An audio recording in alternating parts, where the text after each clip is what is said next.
From JBS Studios in Greater New York, this is the JBS News Update with Teisha Bader. I'm Teisha Bader with the JBS News Update for Monday, September the 11th, 2023.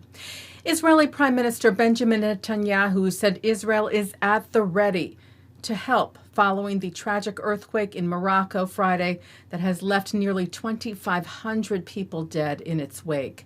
Netanyahu sent his deepest condolences to the Moroccan people and instructed all government bodies and forces to provide any necessary assistance to the people of Morocco, including preparations, he said, for sending an aid delegation to the area, saying the people of Israel stand with our friends, the people of Morocco, during this difficult hour and pray for their well-being and that we will help in any way needed. Morocco has not yet approved the Israeli offer. Israel's non-governmental organization IsraAid has deployed a team to Morocco and is also partnering with the American Jewish Committee to deliver urgent assistance.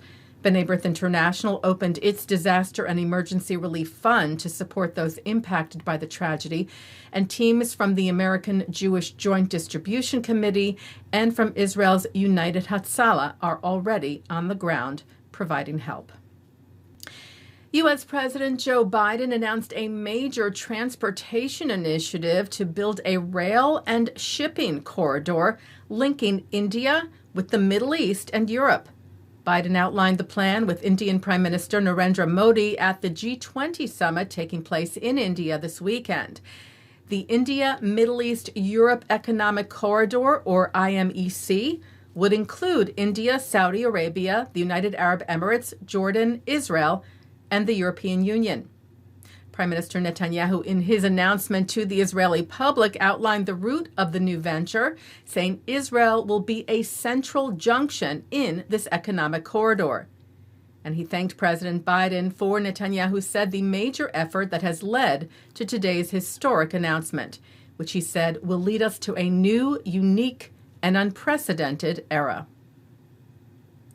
And Israel paid tribute today to the American people and to the victims of 9/11 on the 22nd anniversary of the devastating terror attacks on the United States. Prime Minister Netanyahu wrote today, "We remember the victims of 9/11 and their families. We stand with the United States and the free world in the global fight against terrorism. We will never forget." And the IDF wrote, "We pledge to never forget 9/11. Together we must denounce terrorism." A remembrance ceremony was held this evening at Israel's 9/11 Living Memorial Plaza in Emek HaArazim in Jerusalem, hosted annually by the U.S. Embassy in Jerusalem, Keren Kayemet LeIsrael, and the Jewish National Fund USA. U.S. Embassy charge d'affaires Stephanie Hallett spoke at the memorial of standing as one against terrorism and hatred.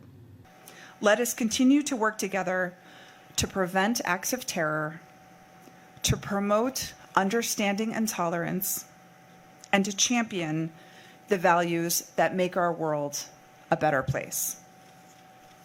In the face of adversity, we must remain steadfast in our commitment to building bridges, nurturing compassion, and upholding the ideals that bind each of us here as human beings. Together, we can continue to transform tragedy into a force for positive change, ensuring that the legacy of September 11th is one of tenacity, unity, and hope.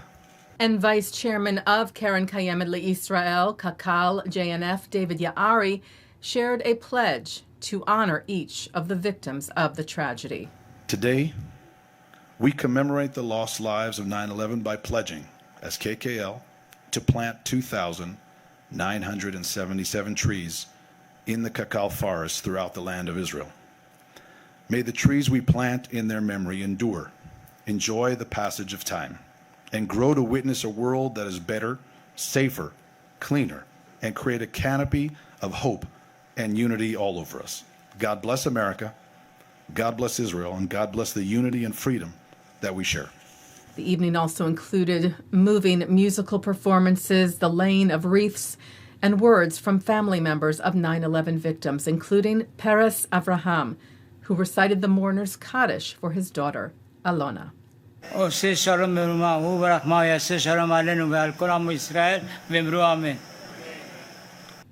And we have some special programming for you for 9/11 tonight on JBS.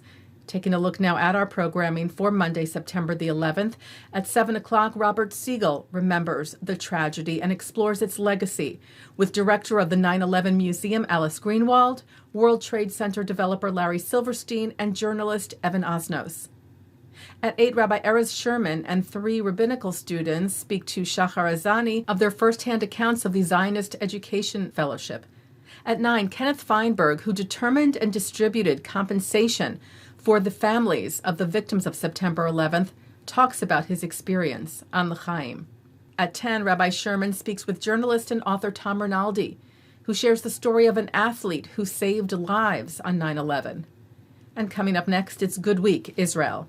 And that's the JBS News Update for Monday, September the 11th, 2023. I'm Teisha Bader. Stay healthy, stay well.